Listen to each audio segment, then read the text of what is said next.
நீங்க 1 சாமுவேல் புஸ்தகம் 3ஆம் அதிகாரத்துக்குள்ள நீங்க திருப்பி கொண்டீங்கன்னா, அது ஒரு எல்லாருக்கும் தெரிந்த காரியம் தான். அங்க ஆசாரியன் ஏலி என்ற ஒரு ஆசாரியன் இருந்தார். அவருக்கு 2 பிள்ளைகள், ஒப்னியும், பினெகாஸ் என்ற ஒரு பிள்ளைகள். கர்த்தர் அவர்கள் அவர்களை தீமையான காரியத்துல அவங்க ஈடுபட்டிருந்தாங்க. அநேக எச்சரிப்பு வந்தது.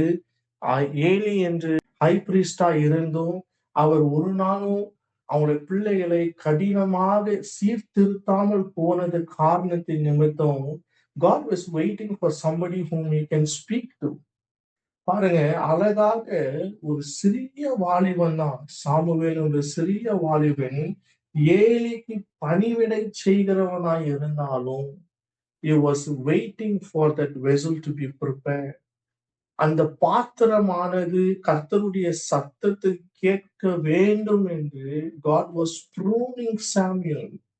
அவன் கர்த்தருடைய பிரசன்னத்துல வளர்ந்து கொண்டிருந்தான் என்று கர்த்தருடைய வார்த்தை நமக்கு கற்றுக் கொடுக்கிறது. So we as the body of Christ, கர்த்தர் நமக்கு கிருபையாக உங்க கர்த்தர் கொடுத்திருக்கிற அந்த வேத புஸ்தகத்திலிருந்து அவருடைய சத்தத்தை நாம் கேட்க முடியும். 99% தேவன் பேசுவது அவருடைய வார்த்தையின் மூலியமாக நம்முடைய எதிர்காலத்தை குறித்து, நம்முடைய குடும்பத்தை குறித்து, நாம் அவர் வைத்திருக்கிற திட்டங்களை குறித்து எல்லாவற்றுமே கர்த்தருடைய வசனத்தின் மூலியமாக அவர் நமக்கு திட்டம் தெளிவுமாக கற்றுக் கொடுக்க முடியும். He is ready, he is willing and he is waiting. நம்மளுடைய இருதயம் தான் அவருடைய சத்தத்தை கேட்பதற்கு ஆயத்தமாய் இருக்கிறது தான் கேள்வி. நீங்க 3ஆம் அதிகாரத்துல நீங்க 10ஆம் வசனத்தை நீங்க திருப்பி கொண்டீங்கன்னா, அங்க அழகாக ஏலி தி ஹை பிரீஸ்ட் பிரதான ஆசாரியன் வந்துட்டு அவருக்கு சாமுவேலுக்கு ஒரு அழகாக ஒரு ஜெபத்தை கற்றுக் கொடுப்பார். அப்பொழுது கர்த்தர் வந்து நின்று முன் போல சாமுவேலே சாமுவேலே என்று கூப்பிட்டார். அதுக்கு சாமுவேல் சொல்லும் அடியேன் கேட்கிறேன் என்றார். Speak Lord, your servant is listening. இன்னைக்கு நாம் கர்த்தருக்கு காத்திருக்கிறதுல எவ்வளவாய் முயற்சி எடுக்கிறோம், எவ்வளவாய் தீவிரத்து இருக்கிறோம். நம்முடைய ஜெப அறைக்குள்ள நாம் கடந்து போய் நாம் நம்முடைய ஜெப காரியங்கள் தேவ சமூகத்துல நாம் சொல்லிவிட்டு நாம் முடித்த பின்பு தேவன் பேசுவார், தேவனுடைய சத்தத்தை நான் கேட்க முடியும், தேவன் பேசுவதற்காக நான் காத்திருக்கிறேன் என்று சொல்லி நாம் எவ்வளவு நேரமாய் தேவனுக்கு பேசுகிற வரைக்கும் நாம் காத்திருக்கிறோம். நாம் காத்திருப்பதுலதான் only when we wait upon the Lord, God will be able to reveal his heart to us. அவருடைய இருதயத்தை, அவருடைய வைத்திருக்கிற காரியத்தை அவர் வெளிப்படுத்துவதற்கு நாம் இடம் கொடுக்கும் பொழுதுதான் தேவன் வெளிப்படுத்தி கொடுப்பார். அந்த பாத்திரம் சாமுவேல் என்று ஒரு சிறிய பாத்திரம் ஆயத்தமாய் இருந்தது. தேவன் பேசுவதை கேட்பதற்கு அவன் ஆயத்தமாய் பட்டு, நீங்க பேசுங்க ஆண்டவரே, போதும் நான் கேட்கிறேன். How much is our desire? இன்னைக்கு இரவு நேரத்துல is our heart crying? ஆண்டவரே நீங்க பேசுங்க ஆண்டவரே, நான் ஜெப அறைக்குள்ள வரேன், நான் உங்களோட கூட பேசும் பொழுது நீங்க கேட்கிறீங்க ஆண்டவரே, அதே போல நீங்க பேசுவதை நான் கேட்கணும் ஆண்டவரே என்று ஒரு தீவிரமான ஒரு பேஷன் நமக்குள்ள, ஒரு டிசைர் நமக்குள்ள இருக்கிறதா? Or is it the same pattern routine? நான் ஜெபம் பண்ணி முடித்த மாத்திரத்துல ஆமென் என்று சொல்லி வெளியே வருகிறோமா? This is not a Christian life என்று கிறிஸ்துவர்கள் என்று நாம் சொல்லிக் கொள்ளலாம்.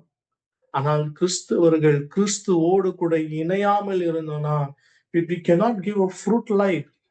சாமுவேல் தேவன் பேச தொடங்கின ஆரம்பித்த முதல் ஏலியுடைய குடும்பத்துல என்ன நடக்க போகிறது, இஸ்ரவேல் ஜனத்துக்கு என்ன நடக்க போகிறது என்று முழு எதிர்காலத்தை குறித்து தேவன் தெளிவாய் பேசி முடித்தார். He spoke everything about what is going to happen. God is expectantly waiting for you. உங்களுக்காக தான் தேவன் காத்து கொண்டிருக்கிறார். உங்களுடைய இருதயத்துல தான் தேவன் பேச வேண்டும் என்று விருப்பத்தோடு காத்து கொண்டிருக்கிறார். அன்னைக்கு சாமுவேல், இன்னைக்கு நீங்களும் நானும் தான் தேவனுடைய சமூகத்துக்கு போய் பேசுங்க ஆண்டவரே என்று கேட்க வேண்டும். Is our heart ready? Is our heart pruned? Is our heart fully waiting for God to speak to us? கர்த்தரோடு கூட பேசுறது, அவருடைய சத்தத்தை கேட்பது தாங்க நம்முடைய வாழ்க்கையில முதல் முதல் காரியமாக நாம் பிரயாசப்பட வேண்டும். We have to desire that deep within our hearts. கர்த்தருடைய வார்த்தையின்படி நாம் இந்த பரிசுத்த வேதாகமத்துல இருக்கிற எழுத்துக்கள் எல்லாமே நமக்காக தான் கொடுக்கப்பட்டிருக்கிறது. So God wants us. அவருடைய சமூகத்துல நாம் அவரை தேடணும். அவரை தேடும் பொழுது அவர் நம்மோடு கூட பேசுகிறவரா இருக்கிறார்.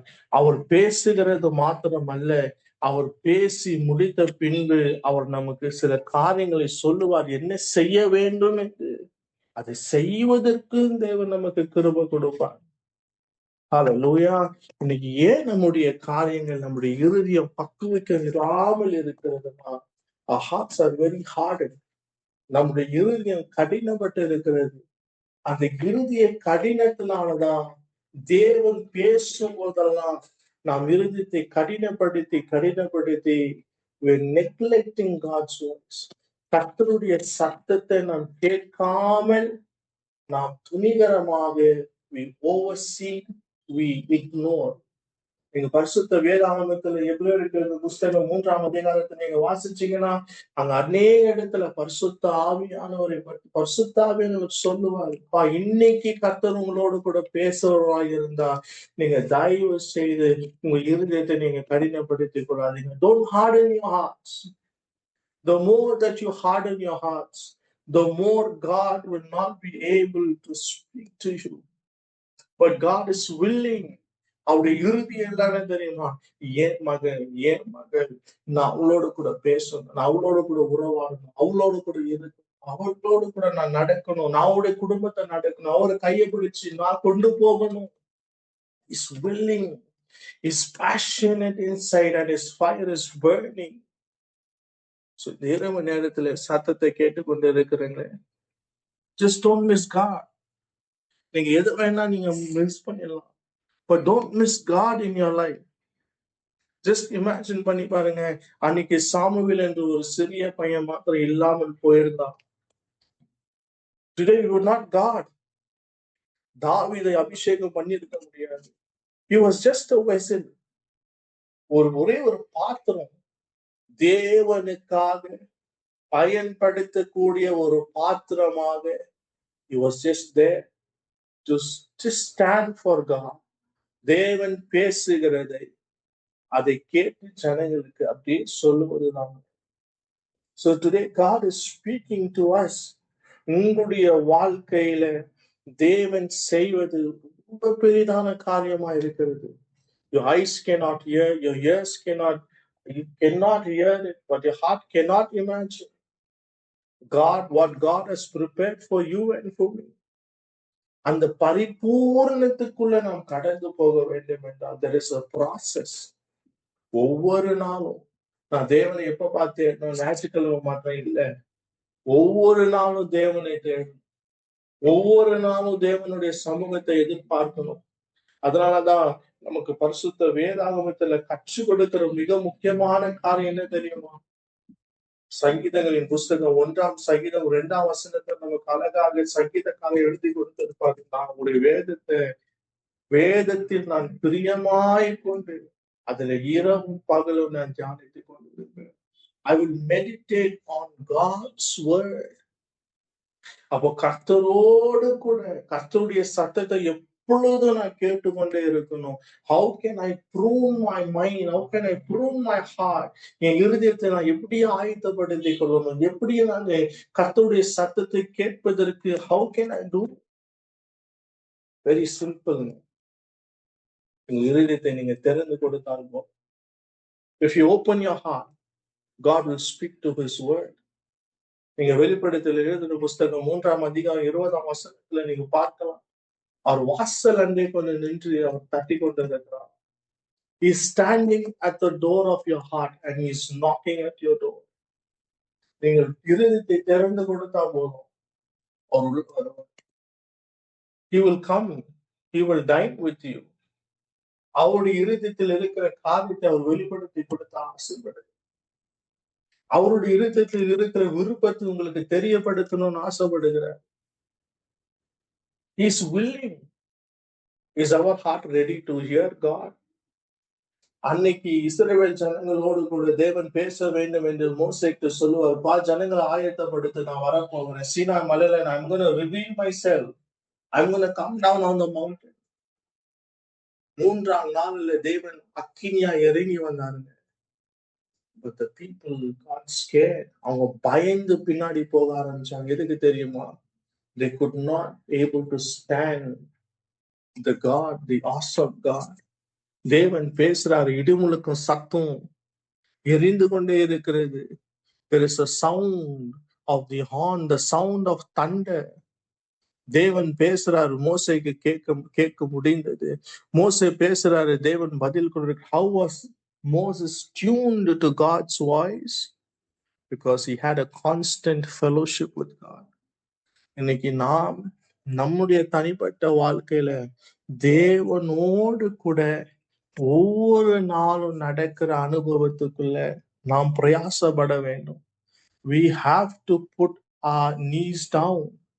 ஒரு நாள் கிடையாது, 2 நாள் கிடையாது. நாம் பூமியில் வாழ்கிற கடைசி மூச்சு இருக்கிற வரைக்கும் நாம் தேவனோடு கூட நடக்க பழகி கொள்ளணும். It is our responsibility. It is our duty to meet God every day. நீங்க எல்லாத்துக்கும் நம்முடைய கிறிஸ்துவ வாழ்க்கையில பார்க்கும்போது நாம் எல்லாத்துக்கும் நேரத்தை நாம் கொடுத்து வைத்திருக்கோம். இந்த நேரத்துல நான் பணி செய்ய போகிறேன், இந்த நேரத்துல நான் தூங்க போகிறேன், இந்த நேரத்துல நான் எக்ஸ்ட்ரா கரிக்குலர் ஆக்டிவிட்டிஸ் நான் செய்ய போகிறேன். But just put a question, do we give time to God? நாம் தேவனோடு கூட நேரத்தை செலவு பண்ணுவதற்கு நாம் நேரத்தை ஒதுக்கி கொடுத்து இருக்கிறோமா? Is God has become the first priority in our life? முதலாவது தேவனுடைய ராஜ்யத்தையும் அதே நீதியும் தேடுங்கள் என்று நமக்கு கர்த்தருடைய வசனம் கற்றுக் கொடுக்கிறது. Have we put God on our first priority? Or who is our priority today? யார் நமக்கு முக்கியமா இருக்கிறாங்க? உலகத்தில் இருக்கிற காரியங்கள் முக்கியமா இருக்கிறதா, இல்ல தேவன் நமக்கு முக்கியமா இருக்கிறார்? அன்னைக்கு இந்த பூமியில இருக்கும் பொழுது ஆண்டவராகிய இயேசு அவளுக்கு சீஷர்களுக்கு முன்பாக முன் மாதிரியாய் வைத்து போன காரியம் என்ன தெரியுமா? He put God first. எல்லா விதத்திலும் நமக்கு ஒரு எக்ஸாம்பிளாக, ஒரு அடிச்சுவடாக, ஒரு வழியை காண்பித்து நமக்கு கடந்து போயிருக்கிறது தான் நம்ம ஆண்டவராகிய இயேசு. அவர் ஜெபம் பண்ணி முடித்தாருங்க. அற்புதங்கள் அடையாளங்கள் எல்லாம் சார்ந்தமாக நடந்து முடிந்தது. He was able to speak to God. மறுரூபம் மலையில பேதுரு யாக்கோபு யோவானை மேல கொண்டு போகிறார். அவர் ஜெபிக்க தனித்து கடந்து போகும் பொழுது அங்க கர்த்தருடைய சத்தத்தை பேதுரு யாக்கோபு யோவானை பார்க்க முடிந்தது, கேட்க முடிந்தது. இவருடைய நேசகுமார் என்று சொல்லி. So today God's voice is audible voice is his word. அவருடைய வசனத்துல பிரியப்பட்டு பாருங்க. அவருடைய வசனத்தை தியானம் பண்ணி பாருங்க. அவருடைய வசனத்தை ருசி பார்த்து பாருங்க. கர்த்தர் நமக்கு வைத்திருக்கிற அந்த மகிமை உள்ள ஒரு வாழ்க்கை வாழ வேண்டும் என்றால் we can hold on to God's word. அன்னைக்கு அந்த சிறிய Samuel கண்டுபிடிச்சான். It was just a start. It was just a small spark. Eli ஆசாரியை கற்றுக் கொடுத்த ஒரே ஒரு சின்ன காரியமா இருக்கும். நீங்க பார்க்கும் பொழுது சரித்திரம் முழுவதும் சாமுவேல் போல ஒரு தீர்க்கதரிசி இஸ்ரவேல்ல பார்க்க முடியாது. Because every word Samuel spoke, God did it. அவன் வார்த்தை தரையில கீழே விழவில்லை. Just imagine everything what he spoke. He spoke what God said. தேவன் பேசினதை சாமுவேல் அப்படியே சொன்னான். அவன் வார்த்தை தரையில கீழே விழலையா. So God was holding on to his majestic word. அவருடைய பரிசுத்தம் உள்ள வார்த்தை அவர் பிடித்துக் கொண்டிருந்தார். அப்போ இன்னைக்கு we need a heart. ஒரே ஒரு காரியம் தான் God wants is from us. Are you ready to listen? உங்க இருதயத்தை நீங்க தெரிந்து கொண்டு கேட்பீங்களா? தேவ சமூகத்தில் பேசுங்க ஆண்டவரே, நான் கேட்கிறேன். அவருடைய இருதயத்தை அவருடைய முகத்தை தேடுவோமானா நாம் கர்த்தரை கண்டுபிடிக்க முடியும். அவரை தேடுவோம் முழு இதயத்தோடு, முழு பலத்தோடு, முழு ஆத்மாவோடு, முழு மனதோடு நம் தேவனை நேசிக்கலாம். Thank you Lord. இந்த இரவு நேரத்துல கூட just remember one thing, God is waiting for you. அவர் உங்களோடு கூட பேச வேண்டும் என்று காத்து கொண்டிருக்கிறார். Is your heart ready to speak with God?